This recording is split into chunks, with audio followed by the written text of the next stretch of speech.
पैसे क्या है मेरे? पैसे निकालो। कैसे पैसे मैडम?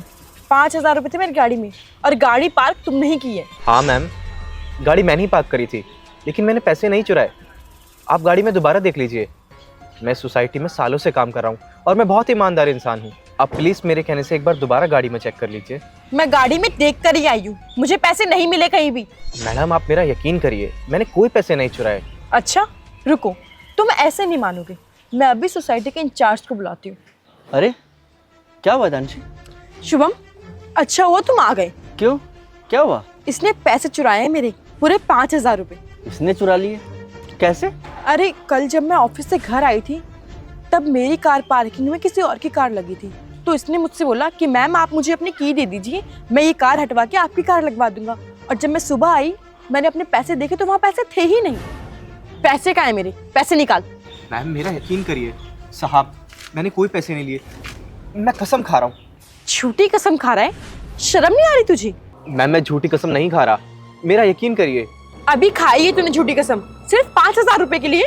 नहीं नहीं दानशी, ये झूठी कसम नहीं खा रहा है। मतलब तुम्हारे पैसे मेरे पास। तुम्हारे पास? तुम्हारे पास कैसे आ गए? अरे बाबा, सुबह मैं अपने एक दोस्त को एयरपोर्ट छोड़ने गया था तुम्हारी गाड़ी से, तो मुझे डैशबोर्ड में कुछ पैसे दिखे तो मैंने अपने पास रख लिए। अरे तो तुमने मुझे ये बात बताई क्यों नहीं?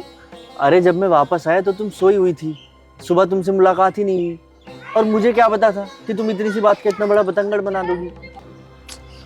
अरे यार तुम्हें पता है मैंने तुम्हारी वजह से इस बेचारे को कितना सुना दिया।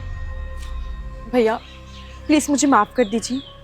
नहीं नहीं मैम, माफ़ी मत मांगिए, कोई बात नहीं। तुम जाओ, तुम ऑफिस के लिए लेट हो रही हो, मैं इससे बात करता हूँ।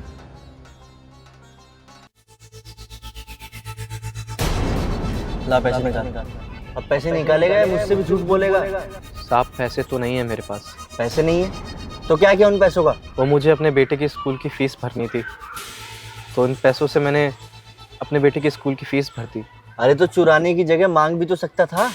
मांगे थे साहब, बहुत लोगों से मांगे थे, बिल्डिंग के इंचार्ज से भी मांगे थे, लेकिन किसी ने दिए नहीं, तो मैं क्या करता।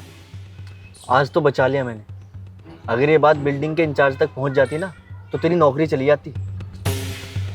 बहुत बहुत शुक्रिया साहब। सच बताऊं तो मैं चोरी करना भी नहीं चाहता था, ये तो मेरी मजबूरी थी। तुम इतने सालों से इस बिल्डिंग में काम कर रहे हो और ईमानदार हो, तो मुझे लगा था कि अगर तुमने ऐसा किया होगा तो किसी मजबूरी में ही किया होगा। बस आगे से ऐसा मत करना। शुक्रिया साहब, मैं धीरे धीरे करके आपके पैसे लौटा दूंगा। अरे उसकी कोई ज़रूरत नहीं है, पर आगे से ऐसा काम मत करना, और कभी भी किसी भी चीज़ की ज़रूरत पड़े तो मेरे पास आना, मैं मदद करूँगा। ठीक है साहब। और हाँ, एक बात बताता हूँ, गलत काम चाहे मजबूरी में ही किया गया हो, लेकिन गलत काम का नतीजा गलत ही होता है। मैं सच बोल रहा हूँ साहब, आगे से ऐसा कभी नहीं करूँगा। मैं अपनी गलती पे शर्मिंदा हूँ साहब। ठीक है।